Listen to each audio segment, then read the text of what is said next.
Bonjour à tous, aujourd'hui je vais vous parler de single malt. Alors le single malt c'est quoi? Single ça veut dire qu'il ne vient que d'une seule distillerie.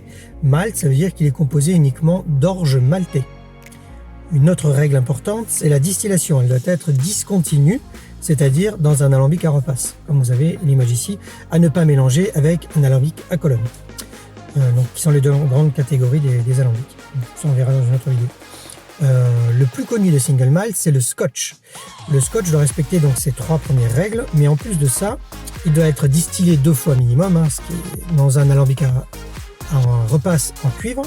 Donc la repasse 2 fois, c'est vraiment le minimum pour qu'on puisse titrer suffisamment pour créer un whisky. On verra ça dans une autre vidéo aussi.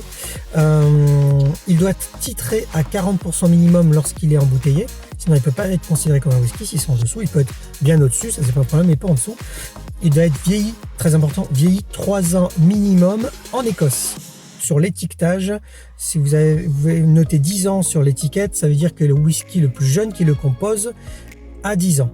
Ça veut donc dire aussi qu'il y a à l'intérieur des whiskies beaucoup plus vieux qu'on utilise lors de l'assemblage. Donc je vous rappelle que single malt, ça veut dire une seule distillerie, mais ça ne veut pas dire un seul whisky.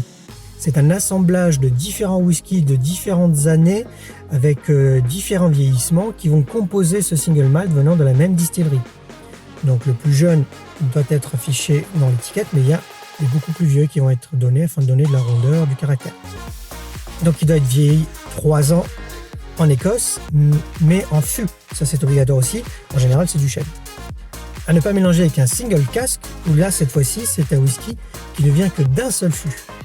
Il n'est pas réalisé à partir d'assemblage avant d'être embouteillé. Un single cask peut être un single malt. Vous avez aussi les single barrel du whisky. Donc un single barrel c'est comme un single cask, ça vient d'un seul fût.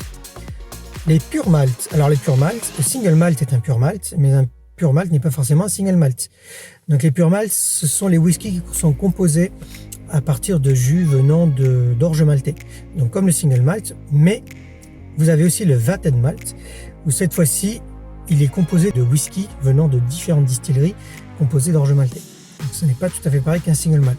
Et pour finir, vous avez le single grain, qui cette fois-ci, comme son nom l'indique, vient d'un assemblage de différentes céréales qui vont donner ce whisky différent. Il a été créé au 19e siècle suite à la création d'un alambic spécifique qu'on appelle coffee.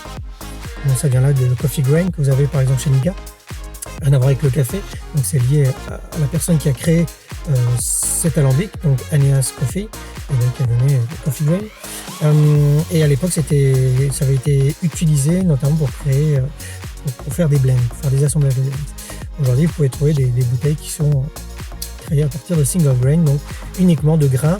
Donc les grains, ça peut être du maïs, ça peut être du sec, ça peut être même de l'orge maltais, mais c'est un assemblage. Ce n'est pas uniquement un seul grain comme dans le single malt où là, c'est que de l'orge maltais. Voilà, vous savez tout. À très bientôt. Ah si, petite dernière info. Vous savez peut-être ou peut-être pas, la France est le premier consommateur de single malt au monde. C'est pas rien, hein. Ça veut quand même dire qu'on est un pays plutôt de connaisseurs et c'est pour ça que nous avons un marché aussi intéressant au niveau de l'international, parce qu'on est un pays très représentatif. C'est pour ça que nous avons beaucoup de bouteilles qui sont exclusives pour notre pays. Voilà, à bientôt.